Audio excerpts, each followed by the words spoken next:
दोस्तों, इस वीडियो में हम भारतीय भक्ति परंपरा और मानव मूल्य जो कि वैल्यू एडिशनल कोर्स है आपका, इसका पीवाईक्यू और एग्जाम पैटर्न डिस्कस करेंगे। सिलेबस देख लेते हैं।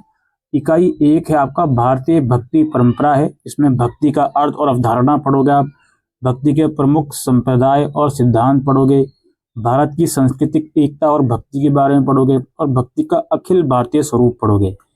फिर है आपका भारत के कुछ प्रमुख भक्त और उनके विचार। इसमें संत तिरुवल्लुवर पढ़ोगे आप, आंडाल पढ़ोगे आप, संत अक्का महादेवी पढ़ोगे आप, मीराबाई, तुलसीदास, कबीर, संत रैदास, गुरु नानक और भी यहाँ पे कुछ हैं, आप इनके बारे में पढ़ोगे। इकाई 3 है मानव मूल्य और भक्ति, मानव मूल्य का अर्थ, इसके बारे में पढ़ोगे आप। ठीक है, फिलहाल यही है। तो आइए चलते हैं इसके पीवाईक्यू और एग्जाम पैटर्न की तरफ।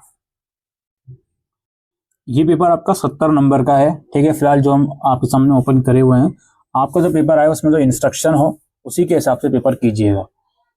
इसमें आपके 2 पार्ट हैं, जिसमें पहले पार्ट में प्रश्न फर्स्ट जो है वो अनिवार्य है, बाकी 3 में से कोई 2 प्रश्न के उत्तर आपको करने हैं। प्रश्न 1 यहाँ पे हमारे सामने है, किन्हीं 2 पर संक्षिप्त टिप्पणी लिखिए।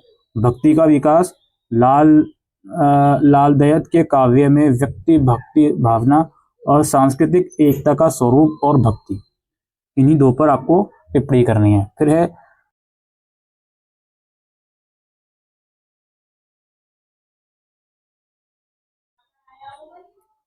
है नेक्स्ट क्वेश्चन, नानक वाणी में व्यक्त आध्यात्मिक विचारों का उद्देश्य सामाजिक समानता है, स्पष्ट कीजिए।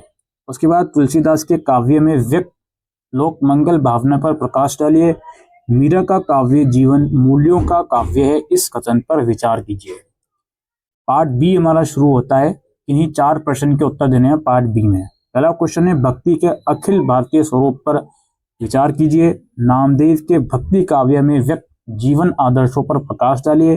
पाठ्यक्रम में निर्धारित किन्हीं 2 सगुण भक्त कवियों के काव्य में व्यक्त नैतिक मूल्यों का विवेचन कीजिए और मानव मूल्यों का अर्थ समझाते हुए समाज के लिए इनकी उपादेयता सिद्ध कीजिए और शंकर देव के काव्य में निर्दिष्ट जीवन मूल्यों पर प्रकाश डालिए। ये पीवाईक्यू और एग्जामिनेशन पैटर्न था दोस्तों, भारतीय भक्ति परंपरा और मानव मूल्य का। Thank you.